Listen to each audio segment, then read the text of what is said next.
History often feels clean when we look back at it. Straight lines. Clear dates. Famous names neatly printed in textbooks. But real history, the kind people actually lived, was rarely tidy. It happened in places that smelled strange, sounded uncomfortable, and promised more than they delivered. Tonight, our story begins in one of those places. Picture a long American highway in the 1950s. The sun has already dropped below the horizon, and the road stretches forward like a ribbon disappearing into darkness. Gas stations are few and far between. Radios crackle with distant voices. Families travel in heavy station wagons, windows cracked open, maps folded and refolded until the creases no longer make sense. Everyone is tired. Everyone just wants to stop. And that is when the neon appears. A glowing sign flickers in the distance, vacancy buzzing softly, almost nervously, against the night sky. Beneath it sits a low rectangle of concrete rooms, doors facing the parking lot, each one promising rest for a few dollars and very few questions. This is the 1950s roadside motel. Not a hotel. Not a home. Something in between. At first glance, these motels seem simple. A bed. A bathroom. A place to sleep before getting back on the road. But behind those thin walls and flickering lights lived an entire hidden world, one shaped by post-war optimism, economic anxiety, constant motion, and the quiet loneliness of travel. These motels were everywhere, dotting highways from coast to coast. They rose alongside the growth of car culture, fueled by newly paved roads and a belief that movement itself was freedom. America was on the move, and the roadside motel became its temporary shelter. But what really happened inside these places? Not the postcard version. Not the glossy brochure image showing a sparkling pool and smiling families. The real story lived in the small details, the sounds at night, the awkward interactions, the routines repeated by thousands of travelers who would never remember each other's names. Stepping into a 1950s motel was stepping into a shared experience, whether you realized it or not. Every guest arrived carrying a story. A salesman chasing commissions. A family on a once-a-year vacation. A couple arguing quietly after hours on the road. Someone running toward something. Someone else running away. The motel did not ask why you were there. It simply absorbed you into its rhythm. The lobby, if it could be called that, was often little more than a cramped office with a counter worn smooth by decades of elbows. A bell sat on the desk, tapped by countless nervous fingers.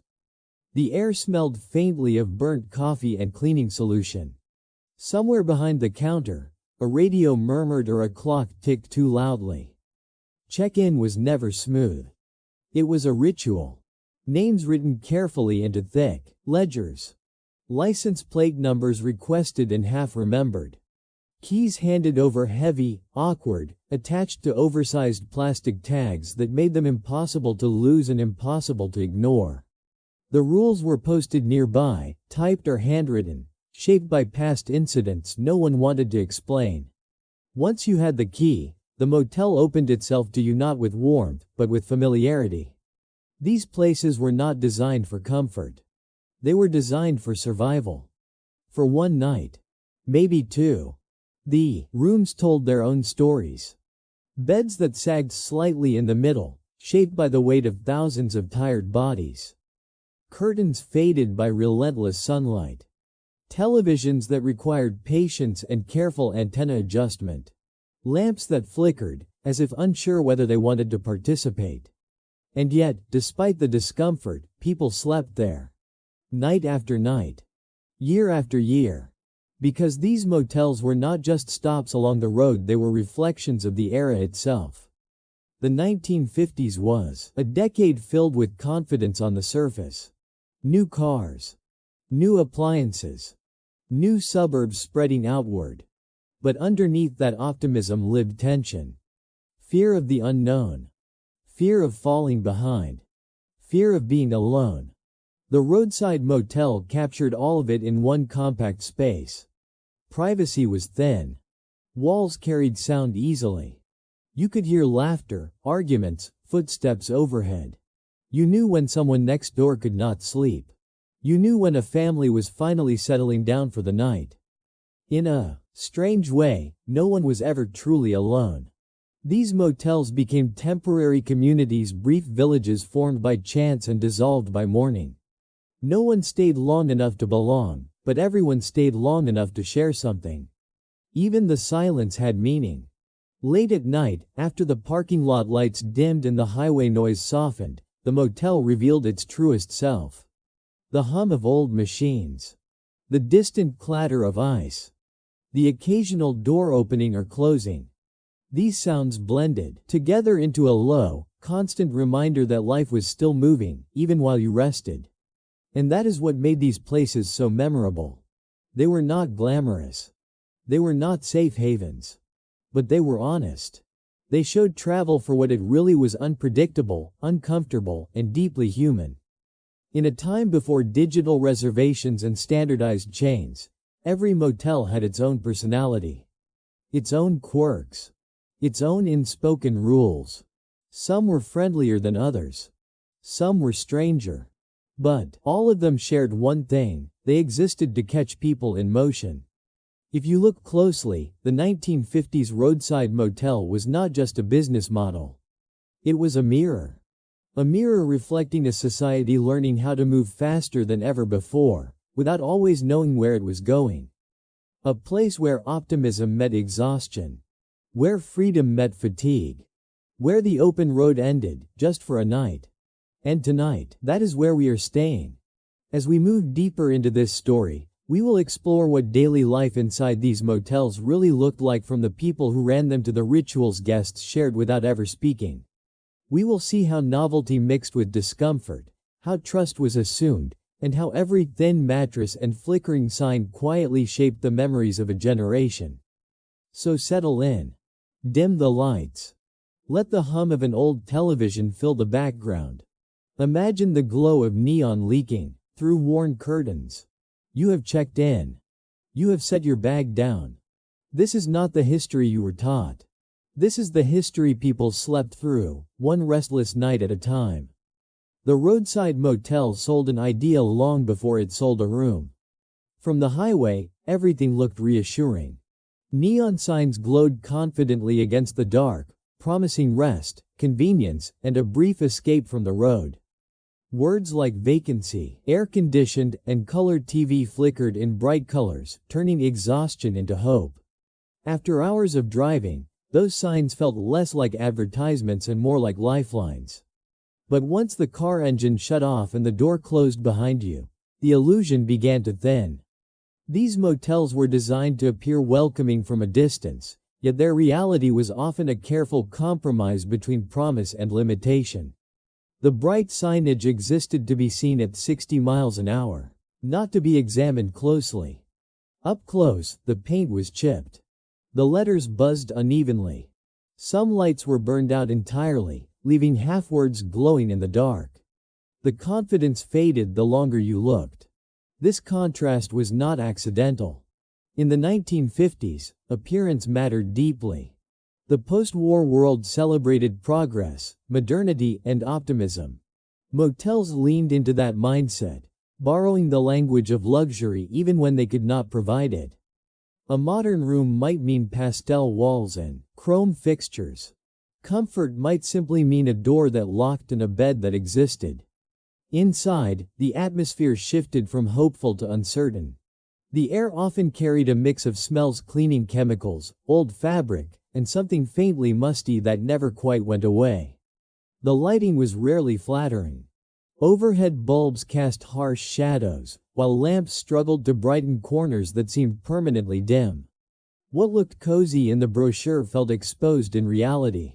Humor became a coping mechanism. Guests laughed quietly at the outdated decor, the oddly placed furniture, the overly ambitious slogans framed on the wall. The motel promised relaxation, but everyone understood the promise came with conditions. You adjusted expectations quickly. This was not a place to sink into comfort. It was a place to endure. Unease crept in subtly. It was not fear, exactly. It was a low-level awareness that you were somewhere temporary, somewhere shared by countless strangers who had passed through before and would pass through again. The room carried no sense of ownership. Nothing belonged to you, and you belonged to nothing here. Even the silence felt borrowed. At night, that unease grew louder. Neon lights slipped through the curtains, pulsing faintly as signs flickered outside. The parking lot never fully slept. Engines started and stopped. Headlights swept across the walls. Doors opened, closed, reopened. Every sound reminded you that privacy was partial and rest was conditional. The humor of the place, its oddities and outdated charm, often masked a deeper tension. Guests joked about the thin walls, but listened closely anyway. They laughed at the flickering television, but left it on for company. The motel became a place where people pretended not to notice how alert they really were. The design itself encouraged this feeling. Doors opened directly to the outside, erasing the boundary between private space and public world. There were no long hallways, no layered barriers. One step outside your room, and you were back in the open, under buzzing lights and exposed to passing strangers. Motels existed in liminal spaces on the edges of towns, near highways, away from neighborhoods. They were not destinations. They were pauses. And that made them feel unrooted, floating between places without truly belonging anywhere.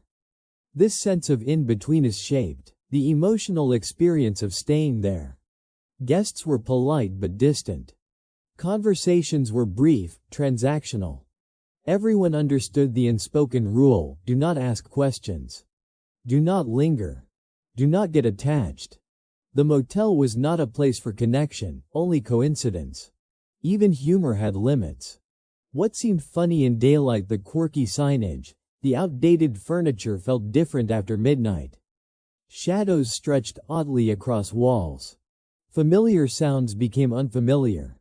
The mind filled gaps with imagination, especially when surrounded by unfamiliar silence broken only by intermittent noise. The unease was not dramatic. It did not announce itself. It simply existed, like background static you could not quite turn off. And yet, people returned to these places again and again. Because the illusion worked just enough. After a long day on the road, the promise of a bed outweighed discomfort. The glow of neon still meant shelter. The word vacancy still meant relief. Travelers accepted the trade-off without complaint, adjusting their expectations to match reality. In doing so, they became part of a shared understanding. Everyone knew the motel was not what it pretended to be, and that was okay. The illusion was not meant to last forever. It only had to last long enough to get you through the night. This quiet agreement between place and guest defined the motel experience. The motel promised just enough comfort to be believable. The guest pretended it was enough. Both sides met in the middle. Over time, these small compromises accumulated into something cultural. The roadside motel became a symbol of movement without roots, of optimism stretched thin, of comfort reduced to its most basic form. It represented a world where progress moved faster than infrastructure, where appearance raced ahead of reality. And beneath the humor and faded charm, there was honesty in that. The unease was not a flaw. It was part of the truth. These places reflected a society always on the move, rarely settled, constantly reaching for something better just beyond the next exit. When morning came, the illusion dissolved quickly. Sunlight revealed stains and cracks that neon had hidden. The room looked smaller. The promise felt distant. Bags were packed without sentiment. Doors closed without regret. And yet, as cars pulled back onto the highway, something lingered. Not comfort. Not nostalgia. But memory. The memory of a place that never asked you to stay, only to pass through. A place that offered rest without reassurance, shelter without belonging. A place that captured a specific moment in time, when travel was freedom and exhaustion was the cost. The roadside motel never needed to be perfect. It only needed to exist. And in that imperfect balance between promise and reality, it quietly became one of the most honest spaces of its era. Check-in was never just a transaction. It was a ritual shaped by habit, suspicion, and repetition, performed countless times each night across thousands of roadside motels. The moment a guest stepped up to the counter, a subtle shift occurred. Movement slowed. Voices softened. Everyone understood, instinctively, that this was a moment that mattered more than it appeared to. The front desk was usually small, often cramped, and rarely welcoming in a traditional sense. A wooden counter, worn smooth by decades of elbows and paperwork, separated guest from keeper. Behind it sat the tools of authority, a thick ledger, a pen chained or guarded carefully, a key rack with numbered tags, and a bell that rang too loudly when tapped. This space was not designed for conversation. It was designed for control. The person behind the counter held that control quietly. Often referred to as the manager, clerk, or owner, sometimes all three at once, this individual was the motel's constant presence. They lived close, worked late, and watched everything. Their posture suggested experience, not warmth. They had seen too many travelers to be curious about any of them. Names blurred together. Faces came and went. Patterns mattered more than personalities. The questions asked during check-in followed a familiar script. How many people? How many nights? What kind of car? Answers were recorded, carefully, sometimes slowly, as if writing itself carried weight. The ledger was not just a record. It was proof. Proof that you existed here, briefly, under observation. Payment came first. Trust was limited. Cash was preferred. Rules were stated plainly, often without explanation. Quiet hours. No extra guests. No changes after dark. These rules were not flexible, and they were not negotiable. They were born from past experiences the manager had no interest in repeating. The keys told their own story. Large, awkward, attached to oversized tags stamped with room numbers, they were impossible to pocket discreetly. The design ensured visibility. Anyone carrying one could be identified instantly. The motel knew where you belonged, and for the duration of your stay, that room number became part of your identity. As the key slid across the counter, something unspoken passed with it. You were allowed in, but only conditionally. There was rarely a smile. Politeness existed, but it was functional, not warm. Familiarity was avoided. The relationship between guest and manager was intentionally distant. Both sides understood the boundaries. One provided shelter. The other followed rules. This distance served a purpose. Roadside motels were built on constant turnover. Guests arrived tired, unpredictable, carrying stories no one wanted to hear. The manager's role was not to connect but to maintain order. To ensure rooms were used, not abused. To protect the fragile balance between hospitality and survival. Suspicion was not personal. It was structural. Every manager had a mental checklist, developed over years of late nights and early mornings. Unusual behavior stood out. Too many questions. Too much friendliness. Too much silence. Anything outside the expected rhythm triggered attention. The motel functioned smoothly only when everyone stayed within predictable patterns. This vigilance extended beyond the counter. Managers often lived on site or nearby. They knew the sounds of their property intimately. A door closing too late. Voices raised slightly above normal. A car engine running longer than necessary. These details mattered. They were not signs of danger, just deviations that required watching. From the guest's perspective, this awareness created tension. You felt observed, even when no one was watching. The act of carrying your bags, unlocking the door, closing it behind you, all of it happened under the imagined gaze of someone who knew the property better than you ever could. Privacy existed, but it was thin, conditional, and temporary. The ritual of check-in reinforced this understanding. Once completed, conversation ended. Instructions were clear. Questions were discouraged. The manager returned to their ledger, their radio, their quiet watchfulness. The interaction was over, but its impact lingered. You had crossed an invisible threshold. Inside the room, the authority of the desk still echoed. Rules felt present even when unspoken. Volume was adjusted carefully. Movements were measured. The awareness of being a guest, of being allowed, not welcome, shaped behavior in subtle ways. This dynamic was not accidental. It reflected a broader reality of mid-century travel. Motels existed in spaces of uncertainty. They served people passing through, not staying long enough to build trust. The check-in ritual created structure where familiarity was impossible. It established order quickly and efficiently, without emotional investment. For the manager, this detachment was necessary. They saw the best and worst of the road. Fatigue, impatience, frustration, quiet desperation. They learned to remain neutral, to keep interactions brief, to rely on rules instead of judgment. The ledger replaced memory. The system replaced trust. And for guests, the ritual became expected. You learned not to linger. Not to ask unnecessary questions. Not to draw attention. You learned how to behave in these spaces because everyone else did too.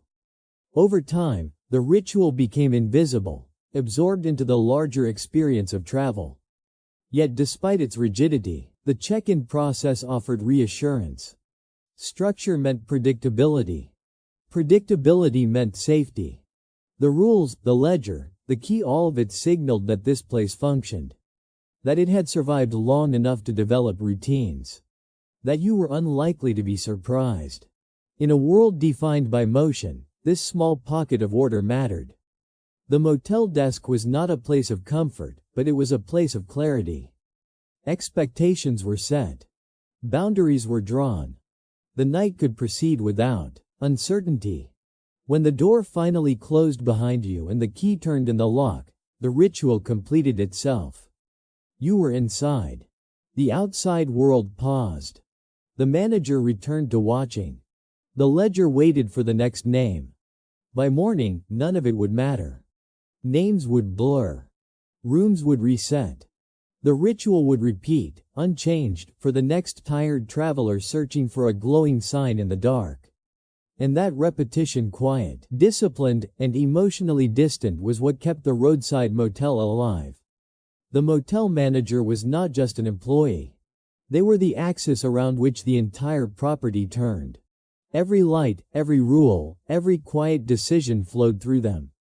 Long before guests noticed anything was wrong or right, the manager already knew. They had learned to read the motel the way others read weather or traffic. Subtle changes mattered. Patterns mattered. People mattered only in how closely they fit expectations. Most managers did not choose visibility, but visibility chose them.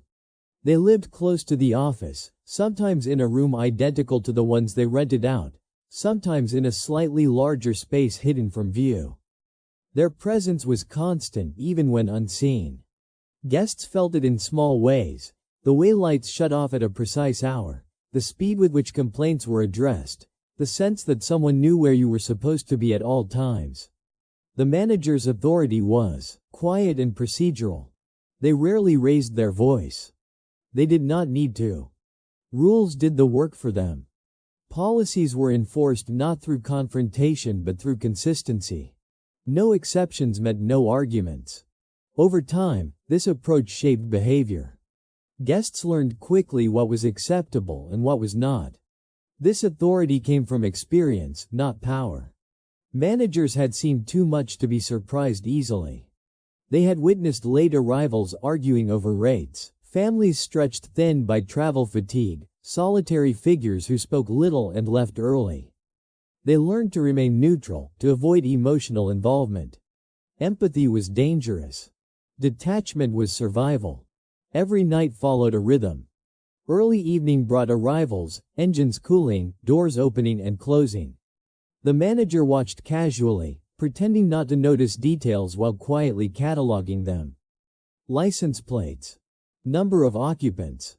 Duration of stay. Nothing dramatic, just awareness. As night deepened, the role shifted. The motel entered its most vulnerable hours. Fewer guests were awake. The property was quieter. Any disruption stood out sharply. The manager listened closely, even while appearing occupied with paperwork, radio static, or a half-read newspaper. Their vigilance was not fueled by fear. It was fueled by responsibility. A roadside motel operated on thin margins. One damaged room, one unresolved conflict, one unresolved complaint could ripple outward. Reputation mattered, even if advertising was minimal. Word traveled quietly along highways. The manager's job was to keep things from escalating, from becoming stories people repeated. This often meant stepping in before guests realized intervention was happening. A warning knock. A reminder of quiet hours. A firm look delivered without words. These small actions maintained order without drama. Guests rarely argued. The presence of authority, even understated, was enough. The manager also acted as the motel's memory. They remembered patterns long after individual guests were forgotten. They knew which rooms caused trouble, which ones needed extra attention, which ones guests preferred or avoided. The property became a living system in their mind, mapped through habit and repetition. This memory extended beyond the physical space. Managers learned the rhythms of travel itself. They could tell what kind of night it would be based on arrival times, weather, and traffic. Storms meant delayed travelers. Holidays meant overstressed families. Weeknights meant quiet turnover. Experience sharpened intuition. To guests, this knowledge remained invisible. They saw only a reserved figure behind the desk, someone who seemed indifferent but efficient. They did not see the calculations happening beneath the surface. They did not know how closely their behavior was being evaluated, not judged, just assessed. The manager was not interested in stories. They were interested in outcomes. Would this guest leave the room intact? Would they disturb others? Would they follow rules? Everything else was irrelevant. The motel was not a place for personal narratives. It was a system that needed to function smoothly. This perspective created emotional distance. Friendliness was controlled. Conversations were brief. Humor, if it appeared, was dry and fleeting. The manager avoided becoming memorable. Being memorable invited complications. And yet, their presence shaped the entire stay. Guests adjusted themselves unconsciously. They lowered voices. They avoided unnecessary movement. They followed rules they might have questioned elsewhere. The motel manager became an invisible moderator of behavior, guiding the night without drawing attention. In some ways, they resembled watchkeepers more than hosts. They stayed awake while others slept. They listened while others relaxed. They remained alert while the motel drifted into partial silence. Their work was most important when nothing happened at all.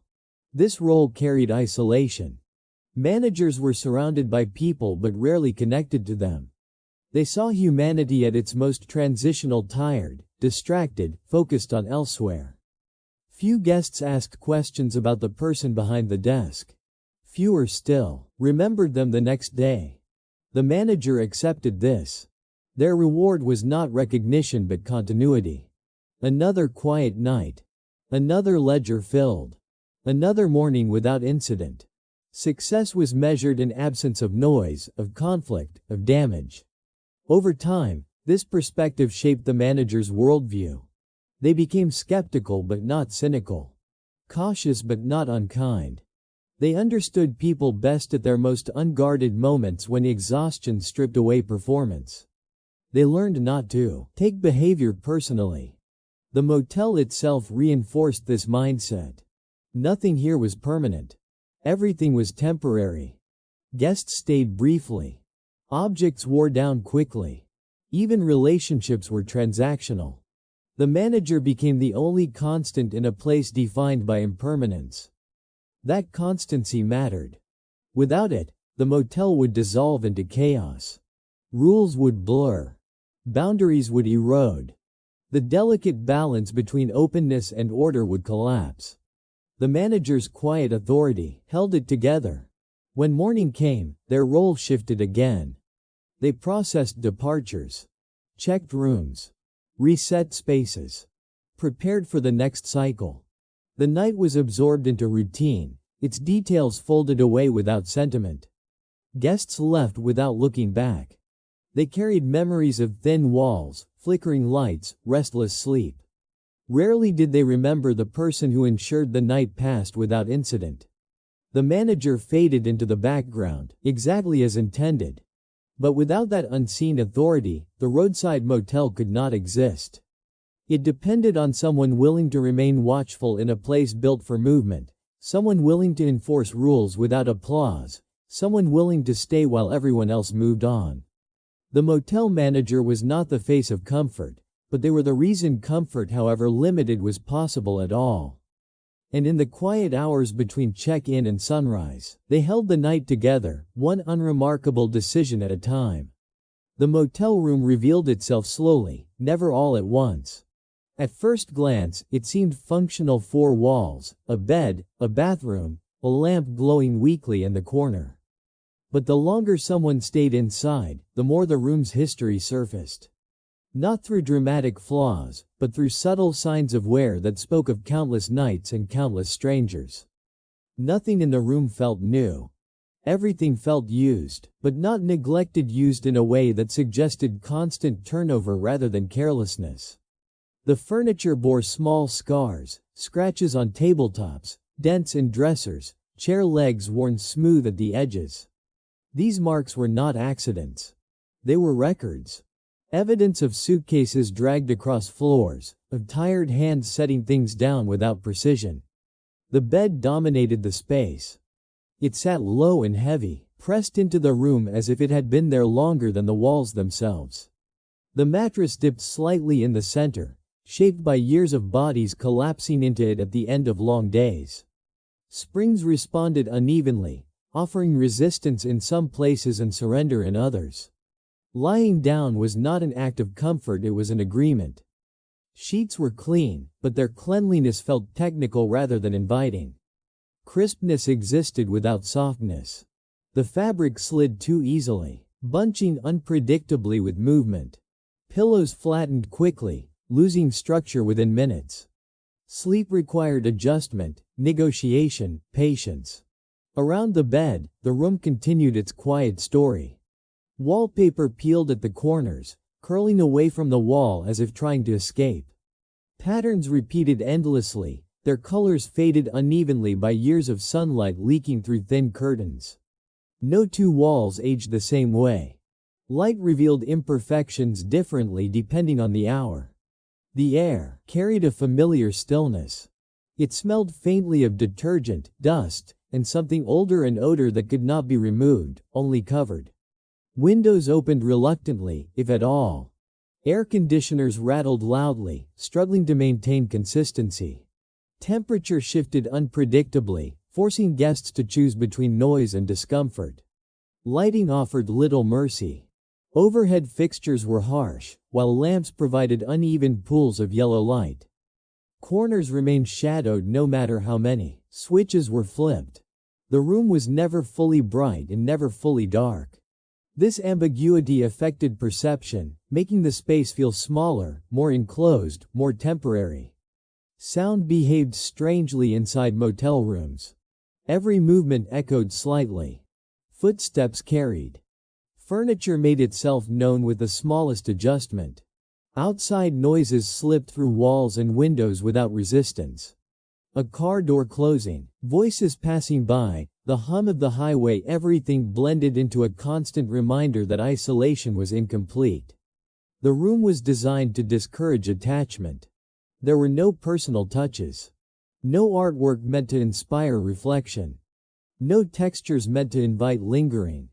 Even the decor felt intentionally neutral, chosen to offend no one and impress no one. The room did not ask you to stay longer than necessary. Yet despite this emotional distance, traces of previous guests lingered. Not in objects left behind, but in atmosphere. The room felt occupied even when empty. Not haunted, but layered. Like a space that had learned not to reset completely. Every night added something intangible, something that could not be cleaned or replaced. This accumulation created a sense of quiet fatigue. The room felt tired not in a dramatic way, but in a way that mirrored the guests who passed through it. Everyone arrived exhausted. Everyone left early. The room absorbed that cycle endlessly. Bathrooms intensified this feeling. Compact and functional, they showed wear more clearly than any other part of the room. Fixtures were outdated. Tiles were chipped. Water pressure varied unpredictably. Towels were thin, doing their job without enthusiasm. Mirrors reflected harsh light, offering honesty rather than comfort. Even small details reinforced impermanence. Tiny soap bars, wrapped tightly. Paper cups instead of glass. Disposable items everywhere, signaling that nothing here was meant to last. Use it. Move on. Leave no trace, though traces always remained. The television sat quietly, often outdated even for its time. Channels were limited. Reception was unreliable. The device offered distraction without immersion. It filled silence without demanding attention. Many guests left it on simply to break the quiet, letting static and faint voices merge with the background hum. This constant noise became part of the room's identity. Silence felt too exposed. Sound provided cover, even if it was meaningless. The room encouraged this compromise, accepting less than ideal conditions in exchange for distraction. Every element of the room reflected efficiency over experience. These spaces were not built to be remembered individually. They were built to function collectively. One room like another. One night, like another. Memory blurred by design. Yet paradoxically, this sameness made them memorable. Guests rarely remembered a specific room, but they remembered the feeling. The slight discomfort. The restless sleep. The awareness of being somewhere temporary. The room became a symbol rather than a place. This emotional imprint lingered longer than physical details. Years later, people remembered the sagging beds, the hum of machinery, the glow of parking lot lights through curtains. They remembered how sleep felt lighter, more alert, as if part of the mind refused to fully rest. The room trained guests to remain half awake. Not out of fear, but out of habit. The environment encouraged awareness. Doors faced outward. Windows offered partial views. Sound traveled freely. The room never fully closed itself off from the world. And that openness shaped behavior. Guests kept belongings organized, ready to leave quickly. Bags stayed zipped. Shoes remained nearby. Nothing was unpacked fully. The room did not invite settling in, it invited pausing. This pause was the motel's true function. It existed between destinations, between plans, between versions of oneself. People arrived as travelers and left unchanged, except for the added weight of another night on the road. The room facilitated this transition quietly. It did not demand engagement. It did not reward exploration. It simply existed, offering shelter and little else. In doing so, it reflected the realities of travel more honestly than any polished accommodation could. There was humility in that honesty. The room made no false claims beyond basic necessity. It promised shelter, not renewal. Rest, not comfort. Safety, not luxury. Guests who accepted this found the experience easier to endure. Those who resisted it felt the discomfort more sharply. Over time, these rooms shaped expectations. Travelers learned to lower standards, to adapt quickly, to find comfort in small consistencies. A working lock. Clean sheets. Hot water. Anything beyond that felt like a bonus. This mindset extended beyond the motel itself. It became part of the broader travel experience, an understanding that movement required compromise, that progress came with friction, that rest was often imperfect. The motel room embodied this truth completely. It was not a destination. It was not an experience to be savored. It was a necessary pause in motion, shaped by countless others who had paused there before. When morning arrived, the room erased you quickly. Sheets were stripped. Surfaces wiped. Trash removed. The room reset itself mechanically, preparing for the next arrival. Nothing personal remained. No trace of who you were or why you came. And yet, something always stayed behind. Not a name. Not a story. Just the weight of another night added to the room's long, quiet history. That accumulation unseen, unacknowledged was what gave the motel room its unmistakable presence. A space worn not just by time, but by humanity in motion. And for one night, it held you too. The bed was supposed to be the reward at the end of the journey. After hours of driving, after the glow of neon and the ritual of check-in, this was the object that justified everything else. It waited at the center of the room, silent and heavy, framed as the motel's main offering. Yet from the moment someone sat down, it became clear that rest here was not guaranteed. It had to be negotiated. The mattress responded slowly, unevenly. Years of use had shaped it into something between firmness and collapse. Certain spots resisted weight, while others yielded too easily, creating an unfamiliar landscape beneath the body. Finding a comfortable position felt less like relaxation and more like problem-solving. Every shift revealed a new pressure point, a new compromise. Sheets added to this uncertainty. They were clean, technically, but their texture betrayed endless laundering. Thin and smooth, they slipped constantly, refusing to stay in place. Corners came loose during the night, tangling around legs or bunching beneath the body. The fabric offered little warmth and even less reassurance. It felt temporary, disposable, designed to be removed rather than remembered. Pillows followed the same logic. At first touch, they seemed adequate. Within minutes, they flattened, losing structure and support. Folding them in half helped briefly.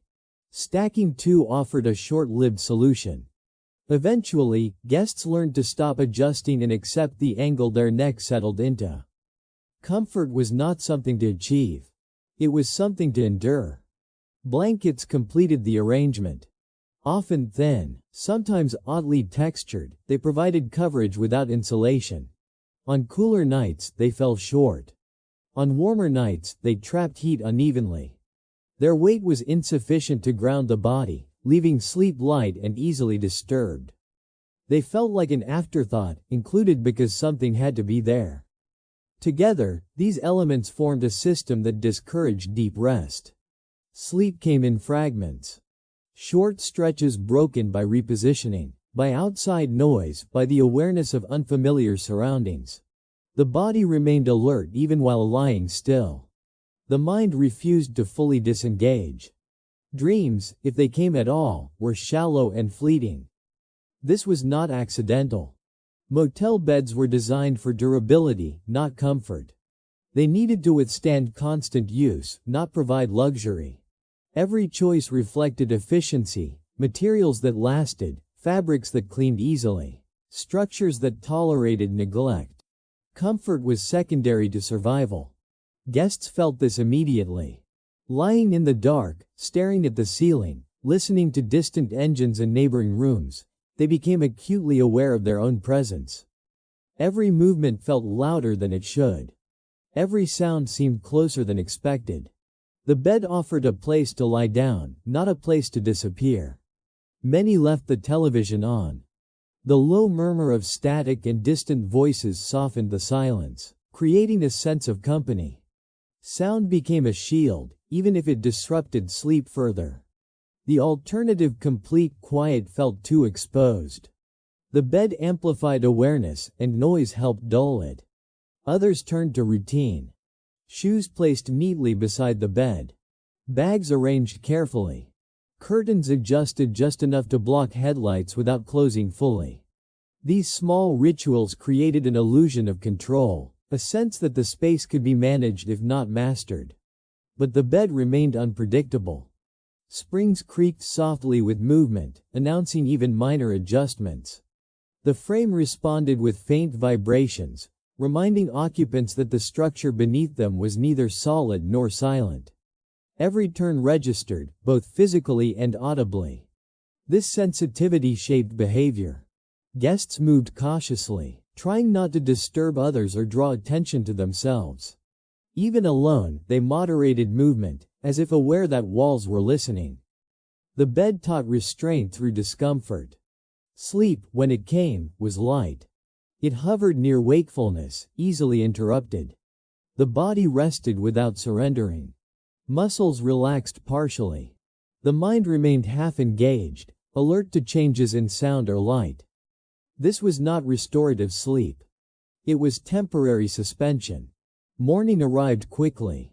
Whether by early sunlight filtering through curtains or by the gradual increase in noise outside, rest ended without ceremony. Guests woke feeling unfinished, as if sleep had been paused rather than completed. The bed released them without resistance, eager for turnover. Despite this, few complained. The experience matched expectations. No one arrived at a roadside motel expecting renewal. The bed's role was understood implicitly: provide enough rest to continue moving. Anything more was unnecessary. This acceptance shaped the culture around motels. Travelers adjusted standards. They learned to function on partial rest. They learned to find comfort in familiarity rather than quality. Over time, this became part of the journey's rhythm: drive, stop, endure, move on. The bed became symbolic. It represented the cost of mobility. Freedom demanded compromise. Movement required endurance. The open road promised possibility, but it did not promise ease. The motel bed embodied that truth nightly. For families, the negotiation was collective. Children sprawled across mattresses, adapting more easily. Adults lay awake longer, carrying responsibility into rest. Parents listened for sounds, aware of their surroundings even while exhausted. The bed became a shared space of vigilance. For solitary travelers, the bed emphasized isolation. Without conversation or distraction, awareness intensified. The room felt larger, emptier. The bed amplified solitude rather than easing it. Sleep became a solitary task, unshared and unfinished. Over time, these experiences accumulated. People remembered motel beds not individually, but collectively. They blurred together into a single sensation: restless nights, shallow sleep, early mornings. The specifics faded, but the feeling remained. Years later, the memory persisted. The sound of springs. The slide of sheets. The faint hum of machines outside. These details resurfaced unexpectedly, triggered by similar textures or sounds elsewhere. The body remembered even when the mind did not. This memory carried no bitterness. It was accepted as part of a different era, a different pace of travel. An understanding that comfort was not always the goal. Sometimes, getting through the night was enough. The motel bed never pretended otherwise. It offered rest without illusion, sleep without indulgence.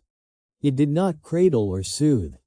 It supported briefly, reluctantly, just long enough to serve its purpose. And in doing so, it remained honest. The bed did not lie about what it could provide. It did not disguise its limitations. It existed as a tool, not a refuge. Guests who understood this slept better, even if less deeply. When morning came and bags were packed, the bed was left behind without sentiment. Sheets were tangled. Pillows were displaced. The mattress slowly regained its shape, preparing to receive the next body, the next negotiation. No memory of the previous night lingered in a way that mattered. The cycle continued endlessly. Each night added wear without adding meaning. Each guest took rest without leaving comfort behind. The bed absorbed it all quietly, without protest or recognition. And that was its role. Not to be remembered fondly. Not to be missed. Simply to exist, night after night, offering just enough rest to keep the road moving forward. In the world of roadside motels, that was more than enough. The vibrating bed was never subtle. It announced itself the moment a guest noticed the small metal box bolted to the frame, usually tucked beneath the mattress, with a slot for coins and a faded label promising something close to magic. For a few cents, the bed would come alive, humming and shaking in a way that suggested modern ingenuity rather than genuine rest. This was not comfort in the traditional sense. It was novelty mid-century optimism translated into motion. The idea fit perfectly with the era. The 1950s were defined by faith in gadgets. Technology was expected to improve everything, from kitchens to living rooms to leisure itself. If something felt uncomfortable, the solution was not redesign but addition. Add a motor. Add a switch. Add movement.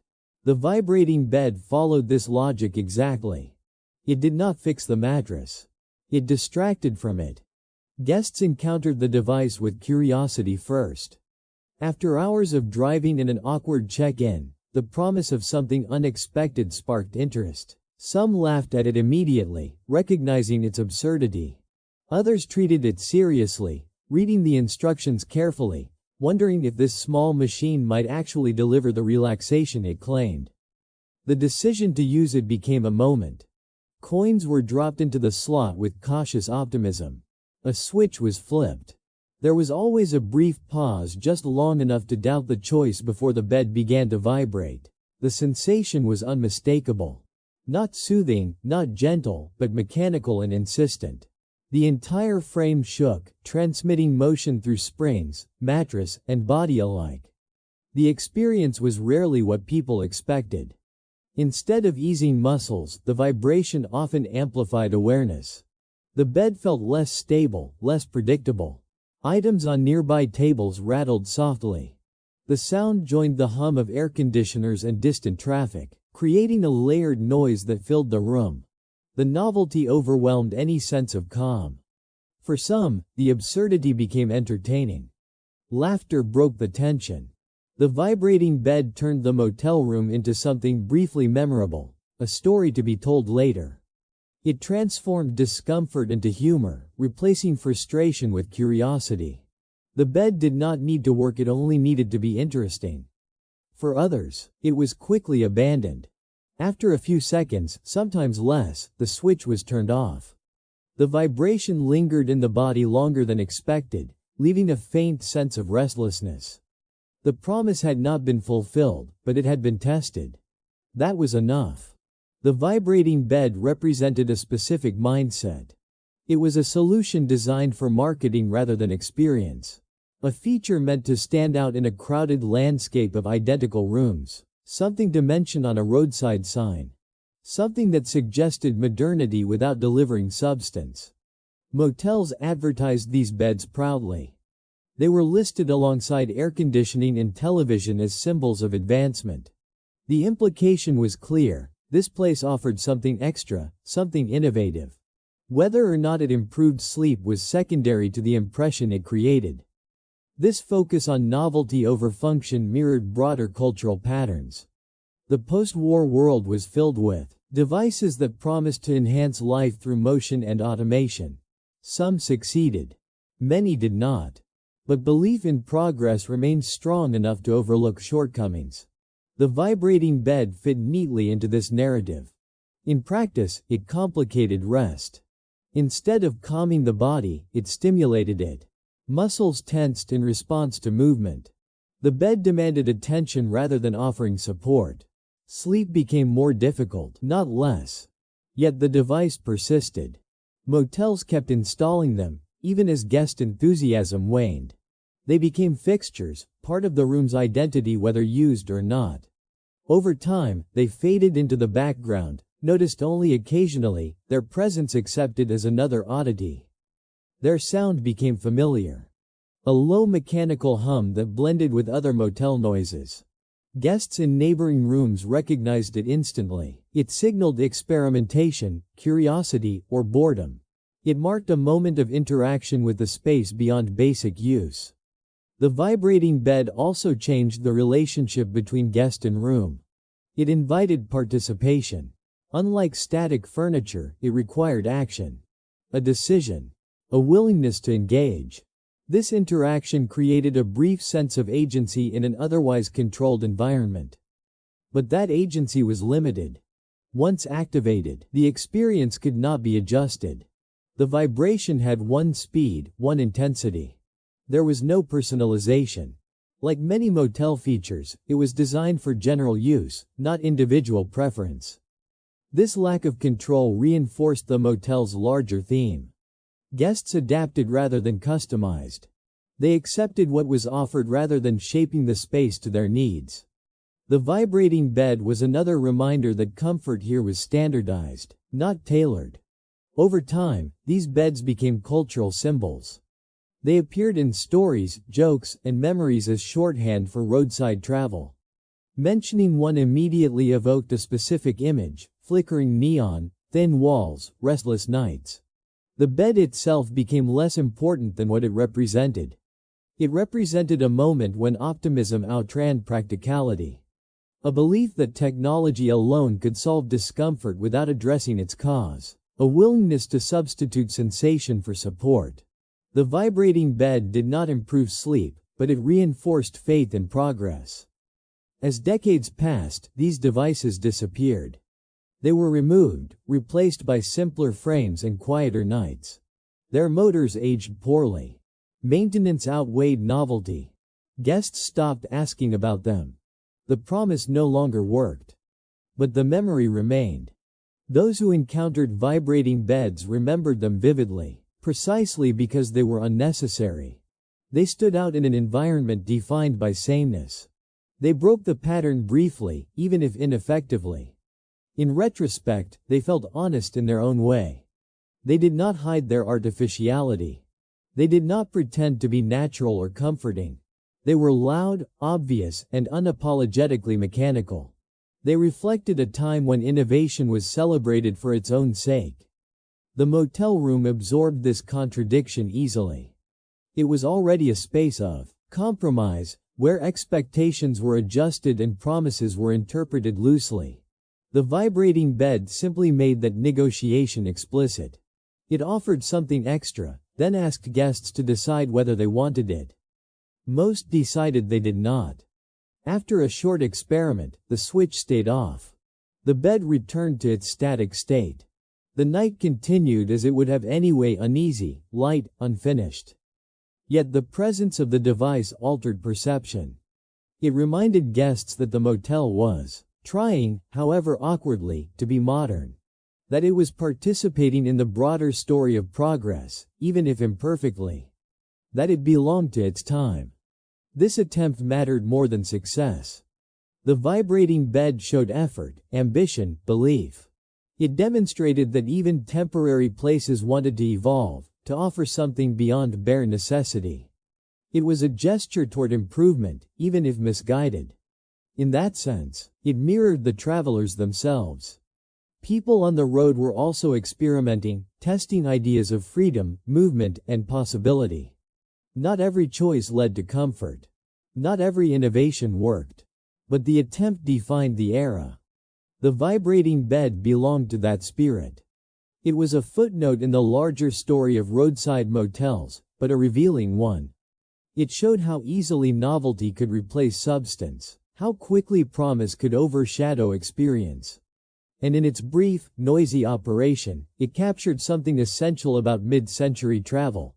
The belief that the future was just a switch away, even if the present remained stubbornly uncomfortable. By morning, the device was forgotten. Coins were left in pockets.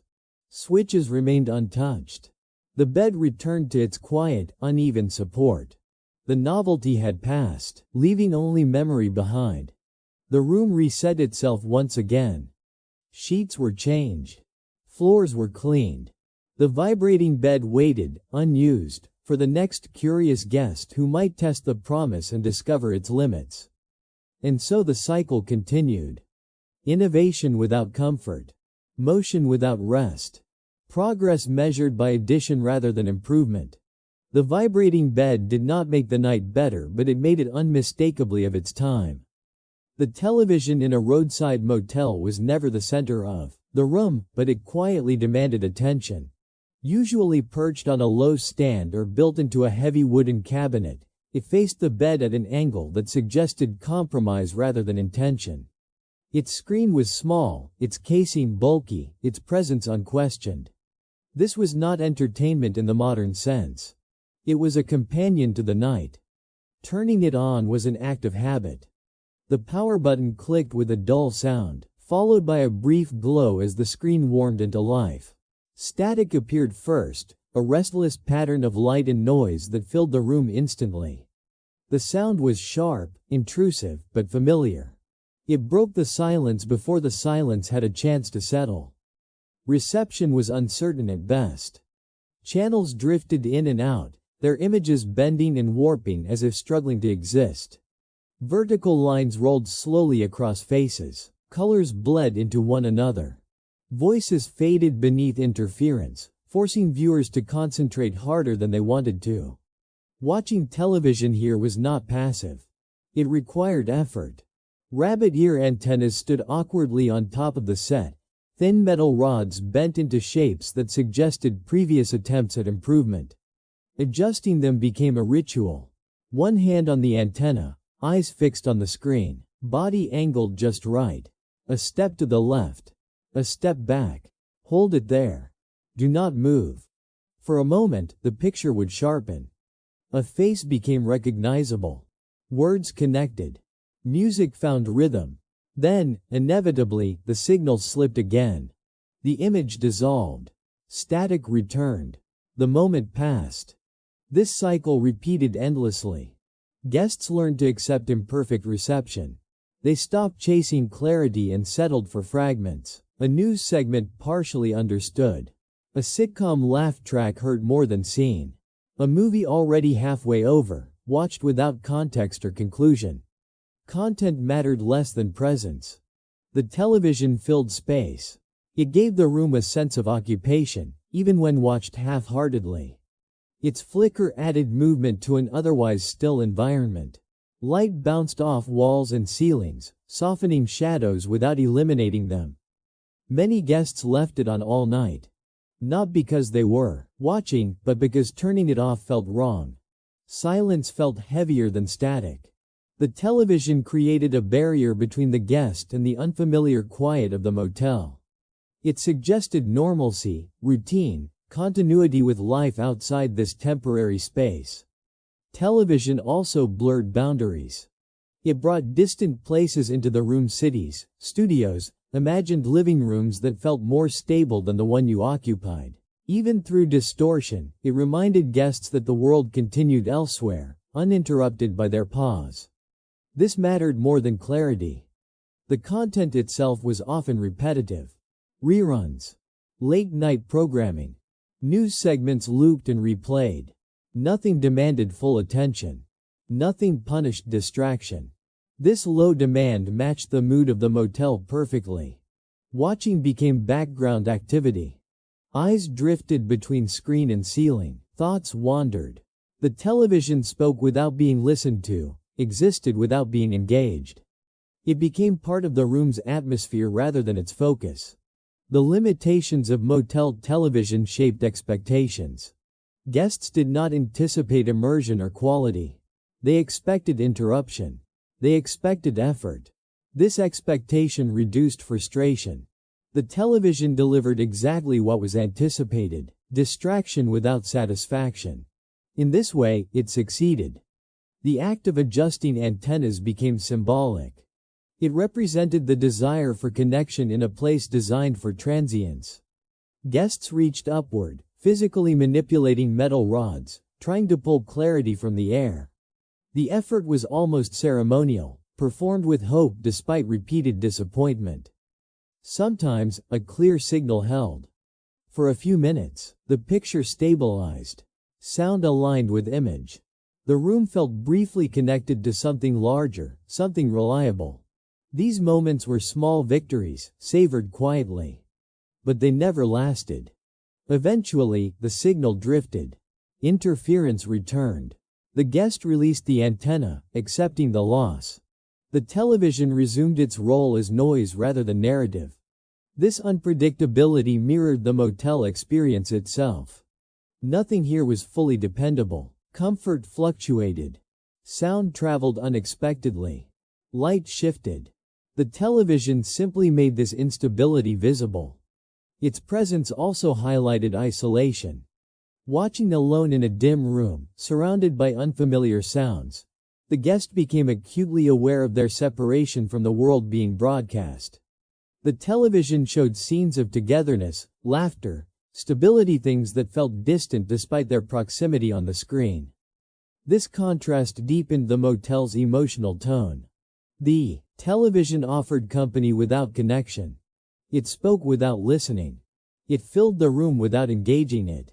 This one-sided interaction suited a place where relationships were temporary and distance was the norm. Even the commercials felt different here. They promised products and lifestyles far removed from the motel environment. Comfortable homes, clean kitchens, perfectly lit living rooms. These images existed in sharp contrast to peeling wallpaper and humming air conditioners. The juxtaposition was quiet but powerful. Guests absorbed these images without comment, aware of the gap but uninterested in resolving it. The television did not inspire longing. It reinforced realism. This was not home. It was a stop. Over time, the television became part of the motel's identity. Its static-filled glow was as recognizable as neon signs and thin walls. It belonged to the environment as naturally as the bed or the lamp. Removing it would have left the room feeling incomplete. When sleep finally arrived, the television often remained on. Its sounds softened as consciousness faded, blending into dreams or dissolving into background noise. The screen flickered unattended, playing to no one, fulfilling its role regardless of audience. In the morning, it was turned off without ceremony. No one remembered what they watched. No one felt attached to a program or channel. The television had served its purpose simply by being there. Years later, people remembered this more than content. They remembered the struggle for reception, the hum of static, the glow of the screen against motel walls. These sensory details lingered longer than specific shows or scenes. The television became a symbol of partial connection. It represented the desire to remain linked to the world while existing temporarily outside it. It offered fragments instead of wholes, noise instead of silence, light instead of darkness. And that was enough. The motel television never needed to be clear or compelling. It only needed to exist, to fill space, to soften isolation.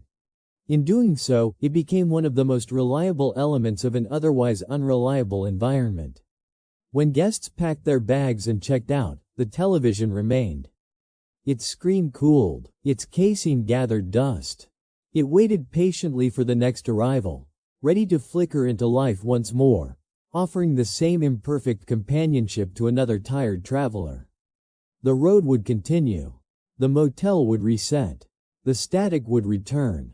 And somewhere between channels, between places, between nights, the television would keep speaking whether anyone truly listened or not. The ice machine sat apart from the rooms, usually tucked into a corner of the property or housed in a small, windowless shed. It was loud, unreliable, and unavoidable. No matter how quiet the motel seemed, the ice machine announced itself with metallic clanks and grinding echoes that traveled far beyond its walls. It was impossible to ignore, especially at night.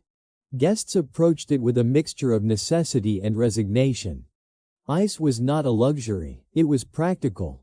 Drinks warmed quickly in poorly insulated rooms. Coolers needed refilling. Yet using the machine required leaving the relative privacy of the room and entering a shared space, however briefly.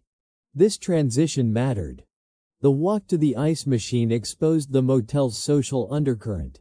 Parking lot lights cast uneven pools of brightness. Shadows stretched across concrete. Doors lined the walkway, each one closed, each one hiding a separate story. Stepping outside meant becoming visible, if only for a moment. The ice machine itself demanded patience.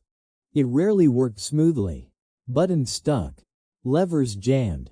The machine paused unexpectedly, forcing users to wait as it groaned and reset. The sound was jarring, echoing sharply in the quiet night. Silence returned only after the process finished.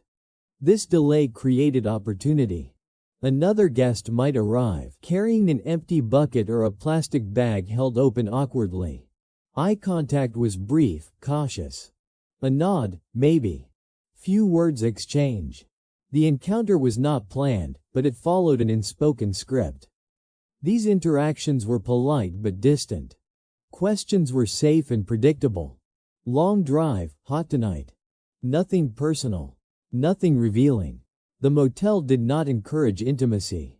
Shared spaces allowed presence without connection. The ice machine became one of the few places where paths crossed.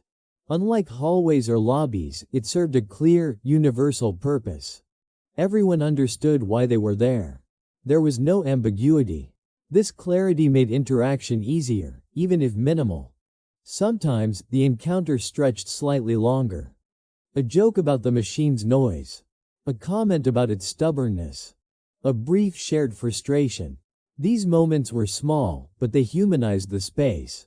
For a few seconds, the motel felt less anonymous. Then the ice arrived. Buckets filled unevenly. Plastic crackled. The machine fell silent again. Guests returned to their rooms without ceremony, carrying ice and a fleeting sense of having been seen. The shared nature of the space contrasted sharply with the isolation of the rooms. Inside, guests existed alone or within their own groups. Outside, even briefly, they became part of a collective rhythm. The ice machine connected rooms without asking for effort or commitment. During daylight, the space felt different. Sunlight softened the harshness of concrete. The machine's noise felt less intrusive. Encounters were more casual. Children sometimes accompanied adults, curious about the process. The atmosphere lightened. At night, the tone shifted.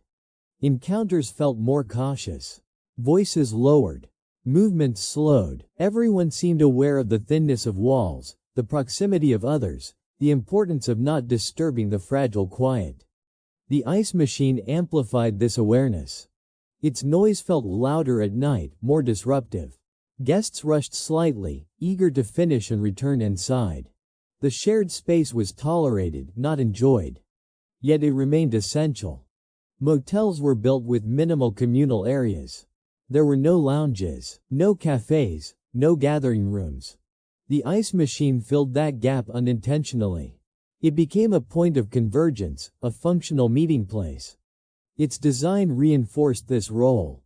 Open, exposed, often poorly lit, it offered no comfort. It encouraged efficiency. Get what you need. Move on. Any interaction that occurred was incidental, not planned. This accidental quality defined motel social life. People met not because they wanted to, but because routines overlapped. These brief overlaps were the only connections formed. They were shallow but genuine, shaped by shared circumstance rather than choice. Over time, these moments accumulated. Guests remembered them not individually, but as part of the motel experience. The sound of ice clattering into buckets. The echo of footsteps at night.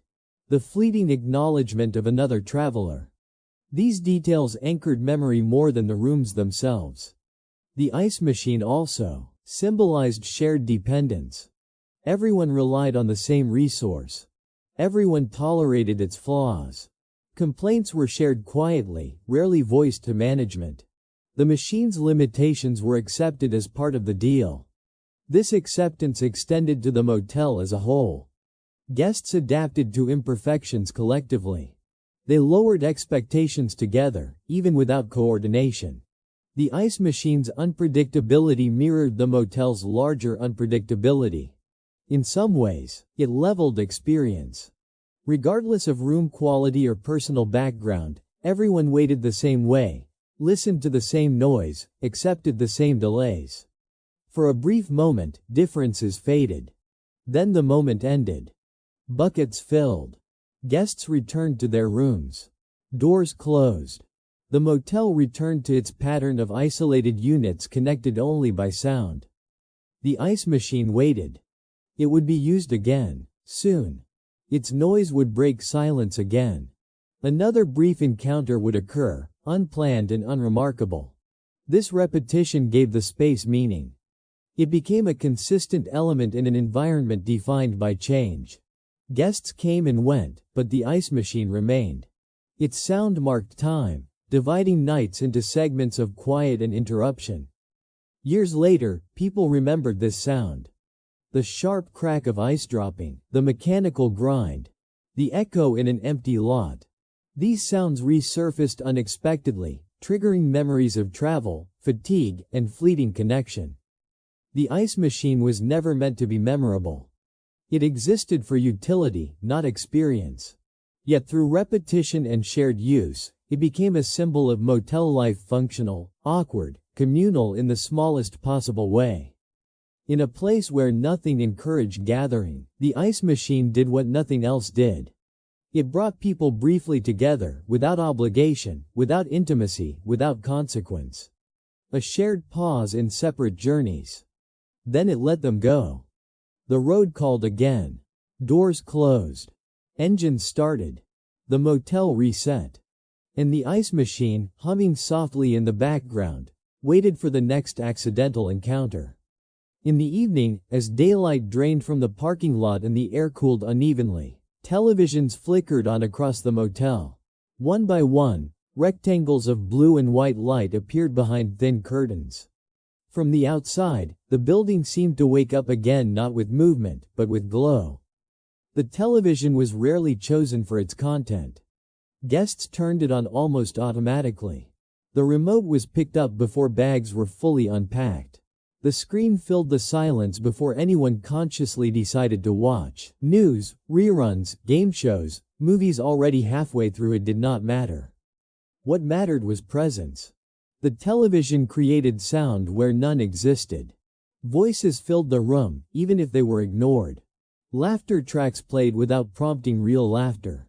Dialogue continued whether anyone listened or not. The room felt occupied. This illusion was powerful. Motels were quiet in ways that felt unnatural. The silence was thin and exposed. Every distant door slam or passing car cut through it sharply. The television softened these edges. It layered controlled noise over unpredictable sound. The glow itself mattered as much as the audio. Light bounced off cheap walls and low ceilings. It reflected faintly in mirrors and windows. The room felt less empty, less temporary. The glow disguised where stains faded, cracks blurred, furniture looked less tired. Television transformed space. During the day, the room was functional and bare. At night, under the shifting light of the screen, it felt staged. Scenes changed rapidly, creating movement where there was none. The room borrowed life from elsewhere. Guests rarely committed to watching. Channels were flipped endlessly. Attention drifted. The television became background, not entertainment. Eyes moved between the screen, phones, bags, and the ceiling. Yet turning it off felt uncomfortable. Silence returned too quickly. The room's small sounds, air conditioning, plumbing, distant footsteps became prominent again. The illusion collapsed. Many guests turned the television back on within minutes. The content itself blurred together. In memory, people did not recall specific shows. They remembered voices. Cadence. The rhythm of commercials interrupting programming. The repeated promises of late-night ads. Familiar patterns provided comfort. Television also masked loneliness. For solo travelers, the sound created a sense of shared time. Someone else was awake. Someone else was talking. Even if fictional, the presence felt real enough to quiet unease. For groups, the television served as a neutral focus. It filled pauses in conversation. It prevented awkward silence. People spoke over it, half listened, half watched. It allowed proximity without pressure. The television also synchronized the motel. At similar hours, screens across the property displayed similar programming. News at the same time. Late shows overlapping. Commercials repeating. Though isolated, guests moved through the evening together, guided by broadcast schedules. The walls were thin enough for sound to leak. Occasionally, fragments of other rooms' televisions bled through muffled dialogue, sudden laughter, dramatic music. These echoes reminded guests they were not alone, even if they remained unseen. The effect was subtle but reassuring. Someone else was awake. Someone else was passing time the same way. The motel felt less empty when voices overlapped imperfectly through walls. Late at night, programming changed tone. Infomercials replaced sitcoms. Call-in shows replaced news. The pace slowed. Voices became calmer, more persuasive. The glow softened. Time stretched. This was when the television's role shifted. It no longer simulated social energy. It became a companion to insomnia. A witness to restlessness. Guests watched not because they cared, but because sleep felt distant. Eventually, fatigue won. Remotes slipped from hands. Volume lowered unconsciously. Screens continued playing long after attention faded. Some guests fell asleep to voices mid-sentence. In the morning, televisions were often still on. Static menus. Morning shows repeating headlines. The illusion persisted until it was deliberately ended. Turning the television off became part of leaving an acknowledgement that the borrowed presence was no longer needed. Without it, the room returned to what it was. Quiet, temporary, neutral. The glow vanished. Imperfections reappeared. The space lost its borrowed warmth. Yet the habit repeated night after night. Guests arrived. Bags dropped. Television turned on. The ritual was automatic, almost universal. It required no thought, no justification. The television was never the reason people stayed. But it shaped how they endured the stay. It filled time, softened edges, and made solitude feel shared even when it was not. In a place defined by transience, the television offered continuity. The same voices followed travelers from city to city. The same formats repeated endlessly. No matter where the road led, the screen remained familiar. This familiarity mattered. It grounded people in routine when everything else was unfamiliar. It created a small island of predictability in an otherwise uncertain journey. The motel did not provide comfort intentionally. But the television did, incidentally. It offered noise instead of silence. Light instead of darkness. Company instead of isolation. And when guests left, they rarely remembered what they watched. They remembered falling asleep to voices that were not theirs. They remembered the glow behind the curtains. They remembered not feeling entirely alone. The walls of the motel were never designed to keep lives separate. They stood thin, practical, and unfinished in places where sound mattered more than privacy. From the moment guests settled into their rooms, it became clear that isolation was an illusion. Every cough, every footstep, every muffled conversation reminded them that they were surrounded by strangers they would never meet. Sound traveled freely. A chair scraping across the floor next door felt close enough to touch. A door slammed 2 rooms down echoed as if it were directly outside. Televisions overlapped. Showers turned on and off with sudden bursts of noise. Toilets flushed like punctuation marks in an ongoing, unseen dialogue. At night, this became unavoidable. As the building quieted, individual sounds grew louder. Snoring passed through walls without resistance. Arguments emerged in fragments, raised voices without context, sharp pauses without resolution. Laughter appeared suddenly, then vanished. No story ever arrived whole. Guests heard only pieces. Half sentences. Tones without explanations. Emotional moments stripped of beginnings and endings. The mind filled in gaps automatically, constructing narratives that were likely wrong but impossible to ignore. Children cried in distant rooms. Sometimes it was exhaustion. Sometimes boredom. Sometimes something else entirely. The reason was never clear. Only the sound mattered, the reminder that families were struggling to rest in the same uncomfortable conditions. Couples whispered. Their voices dropped low, but not low enough. Private conversations leaked into public space. Apologies, frustrations, negotiations about tomorrow's plans. These moments were intimate but anonymous, overheard without permission and forgotten without names.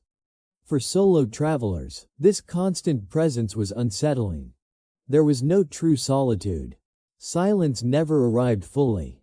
Even in moments of stillness, the building breathed, pipes ticking, floors creaking, distant footsteps pacing restlessly. Yet the same thin walls also offered reassurance. Someone else was awake. Someone else was restless. Someone else was dealing with discomfort at the same hour. The isolation of travel softened slightly when shared unknowingly with others. Late at night, patterns emerged. The family with children quieted first. The television-heavy rooms stayed awake longer. The late arrivals moved awkwardly through hallways, dragging luggage and whispering apologies to no one in particular. Every motel had its own rhythm. Some nights were noisy, chaotic, alive with movement. Other nights settled early into a fragile calm that could be broken by a single slammed door. Guests adapted quickly. They learned to tune out unfamiliar sounds. They accepted interruptions as inevitable. Ear placement shifted on pillows. Volume was adjusted to mask external noise without fully engaging with it. Sleep became a negotiation. Not a descent into rest, but a gradual surrender between interruptions. Guests drifted in and out of awareness, guided by rhythms not their own. In the early morning, the cycle reversed.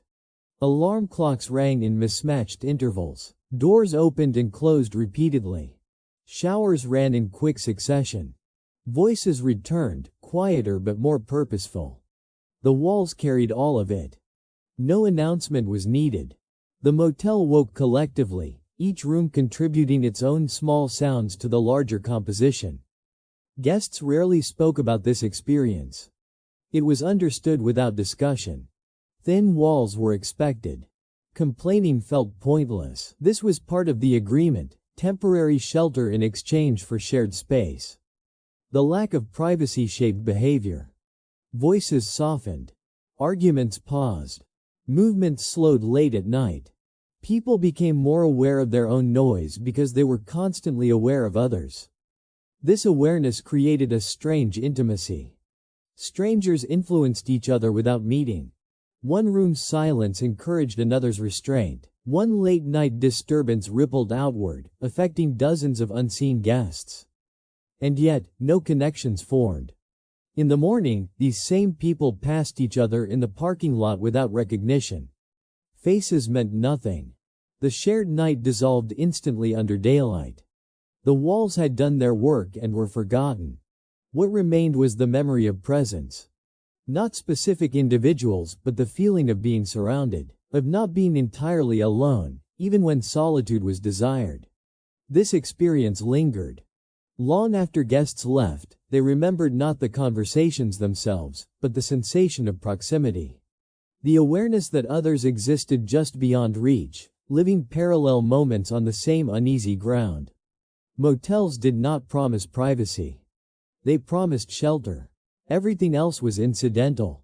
Thin walls were not flaws. They were evidence of purpose, temporary, efficient, indifferent to permanence. And for one night, that was enough. People slept despite it. They rested not because the space was quiet, but because exhaustion overpowered discomfort. The shared noise became background, blending into a dull hum of existence. By morning, most guests accepted it fully. The sounds faded into memory as quickly as they had appeared. New journeys demanded attention. The lives overheard were left behind without regret or curiosity. The walls remained, waiting for the next set of strangers, ready to carry new voices, new fragments, new lives passing through, briefly intersecting without ever touching. By the time morning arrived, the motel had already begun to erase itself. Guests woke without ceremony. There was no sense of belonging, no attachment to the space they had occupied for the night. The room had served its purpose, and nothing more was expected of it. The sheets were folded back, the television switched off, the door unlocked one final time. Leaving was quiet. There were no farewells, no acknowledgments of shared time. People carried their bags to cars parked only a few steps away. Engines started. Headlights cut briefly across the building's exterior. One by one, vehicles pulled back onto the road. The motel did not mark departure. It did not thank guests or invite them back in any meaningful way. It simply remained where it was, unchanged, waiting for the next arrival. The transaction ended the moment the door closed. This was not hospitality in the traditional sense. There was no attempt to create memory or emotional attachment. No story was told by the space itself. Motels existed to be passed through, not remembered. Their design reflected this truth openly. Yet despite this indifference, the experience lingered. People did not recall specific rooms, numbers, or layouts. What stayed with them was the feeling of endurance, of having made it through another long stretch of road, of having paused, briefly, before continuing forward. The motel became a marker, not of place, but of time, a dividing line between yesterday's distance and tomorrow's destination. It represented a pause without permanence, a night that existed only to make the next day possible. This is why motels appeared so often in memory. Not because they were special, but because they were unavoidable. Anyone who traveled far enough encountered them. Anyone who stayed long enough on the road passed through at least one. They were democratic spaces. Families, solo travelers, couples, workers, wanderers all occupied the same basic rooms. Differences flattened under identical beds, identical lighting, identical discomforts. Status mattered less here than endurance. The motel did not judge. It accepted anyone who could pay. It asked nothing beyond compliance with minimal rules. In return, it offered shelter without identity. This neutrality shaped behavior. Guests lowered expectations. They tolerated flaws they would reject elsewhere. They accepted inconvenience because resistance felt pointless. The motel was not meant to be fixed or improved, it was meant to be survived. This mindset created a shared understanding. No one expected luxury. Complaints were muted. Annoyances became stories instead of problems. The uncomfortable bed, the noise, the flickering lights, these details became part of a collective experience. People bonded indirectly through tolerance. They did not speak to each other, but they shared the same conditions. They endured the same thin walls, the same awkward rituals, the same temporary isolation. This endurance carried meaning. The motel symbolized transition. It existed between destinations, between intentions. No one planned a life around it. It was never the goal. And yet, without it, long journeys would collapse. The road demanded rest. The motel provided it, imperfectly but reliably. That reliability mattered more than comfort. Over time, this created nostalgia. Not for the motel itself, but for the phase of life it represented. Road trips, family vacations, work travel, moments when the future felt open and movement felt necessary. The discomfort became part of the charm. Memories softened sharp edges. What was irritating at the time became humorous later. What felt exhausting became proof of effort. The motel transformed into a symbol of having gone somewhere, having done something. This nostalgia was selective. No one missed the stained carpets or unreliable plumbing. What they missed was motion. The sense of being in between, of not being anchored yet. The motel existed entirely in that in-between. It was never home. It was never destination. It was pause made physical. That is why it resisted personalization. Rooms were stripped of identity, on purpose. Decorations were generic. Colors neutral. Furniture interchangeable. Anything too specific would create attachment, and attachment was not the goal. The motel wanted guests to leave. Not unkindly, but efficiently. Lingering disrupted the cycle. Turnover mattered more than satisfaction. And so the experience ended as quietly as it began. Cars disappeared down highways. Parking lots emptied. The building returned to stillness. Only faint traces remained: tire marks, footprints, rooms briefly warmed by human presence. These traces faded quickly. Housekeeping erased signs of occupation. Sheets were replaced. Trash removed. Bathrooms reset. The space returned to neutral. By afternoon, the motel looked untouched, as if no one had been there at all. This repetition defined its existence. Night after night, strangers arrived. Morning after morning, they vanished. Stories overlapped without intersecting. Lives brushed past each other without recognition. The motel remembered nothing. But the people did.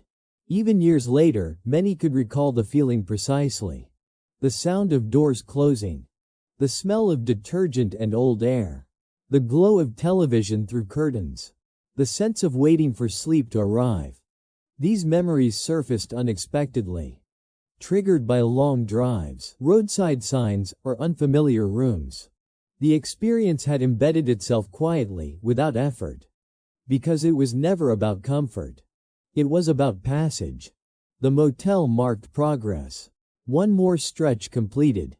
One more night endured. One step closer to wherever the road led.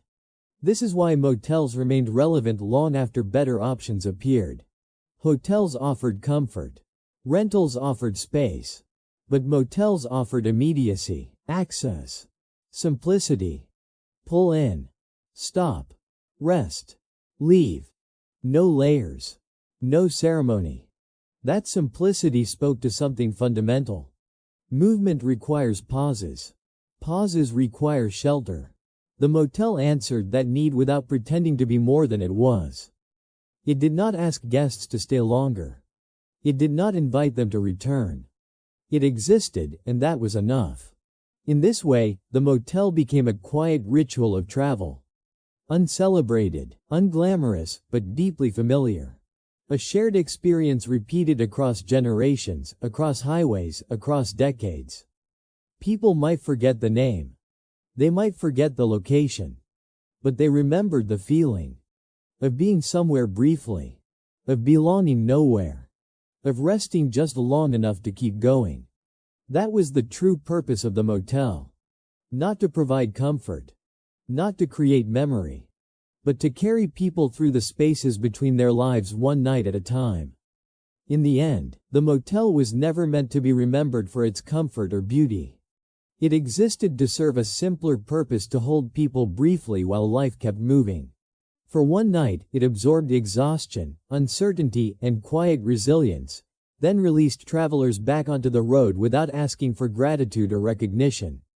What made the experience meaningful was not the place itself, but what it represented. A pause between chapters. A reminder that movement often matters more than destination. That rest does not always come wrapped in comfort, but sometimes arrives in the most ordinary, imperfect spaces. Motels were not destinations. They were proof that the journey was still happening. And perhaps that is why they linger in memory, not as buildings, but as moments when time slowed just enough for us to breathe, gather ourselves, and continue forward. Thank you for spending this moment with us. If this story resonated with you, we invite you to keep exploring the hidden layers of everyday history and forgotten experiences. Until next time, safe travels, and we will see you on the road ahead.